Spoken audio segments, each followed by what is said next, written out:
D'ailleurs, si au-delà des mairies d'arrondissement, vous ne respectez plus l'opposition, on va pouvoir être très content. Je m'associe à une grande partie des propos de mon collègue Denis Brodiquet concernant l'ignorance que vous pouvez avoir des commerçants après 6 mois de crise des Gilets jaunes. On compte habituellement en semaines, c'est vrai, mais je pense qu'il est intéressant de compter en mois quand on commence à passer des caps. Une demi-année que tous les samedis sont perturbés en presqu'île, mais pas que. J'ai eu l'occasion de le dire. Je me souviens pourtant que au début de cette crise, dans son premier terme, en décembre, monsieur le maire, au péril de votre vie, c'est vous qui nous l'avez raconté, ou dans un vieux réflexe de ministre de l'Intérieur, vous n'aviez peut-être pas encore enlevé votre costume, vous étiez allé au-devant d'eux pour sauver les fêtes du 8 décembre, avec succès d'ailleurs, je dois le dire. Je pense que les commerçants aimeraient aujourd'hui que vous ayez un samedi ou un autre la même attitude. Ce ne sera pas celui-là, je ne pense pas que vous soyez rentré du Japon.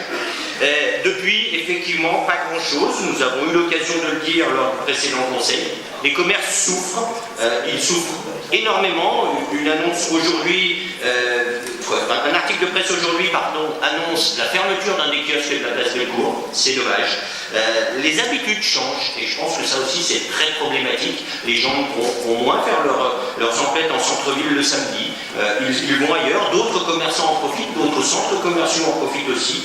Et ça c'est gênant. J'avais d'ailleurs, et j'en profite ici pour redemander lors du dernier conseil syndical du Citral, demander que nous soient communiqués les chiffres de ces mouvements de fermeture, de modification de bus et de perte de fréquentation.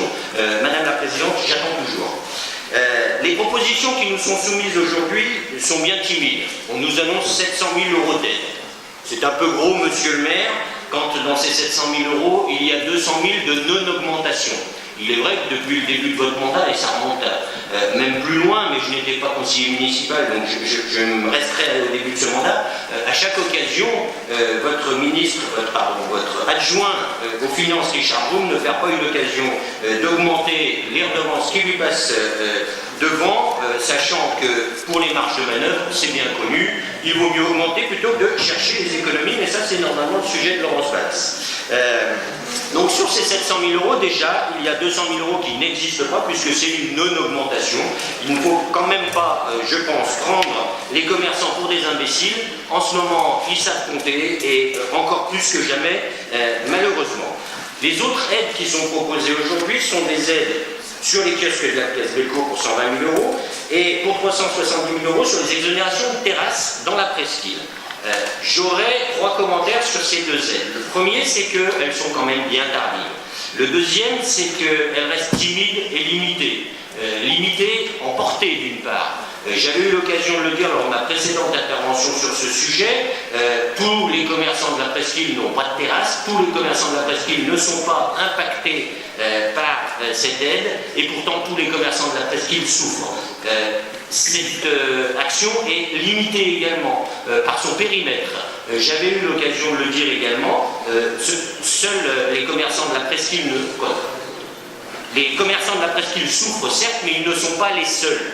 Ceux de Guillotière, ceux du 6e arrondissement souffrent aussi et aujourd'hui ils sont laissés pour compte. Donc je trouve que cette aide est bien tardive, bien timide et bien évidemment bien timide par rapport à son quantum. Si on le rapproche des 8 millions d'aides de la région sur tout le territoire, certes, mais quand même, ou des 150 000 € de l'État sur la ville de Louvre.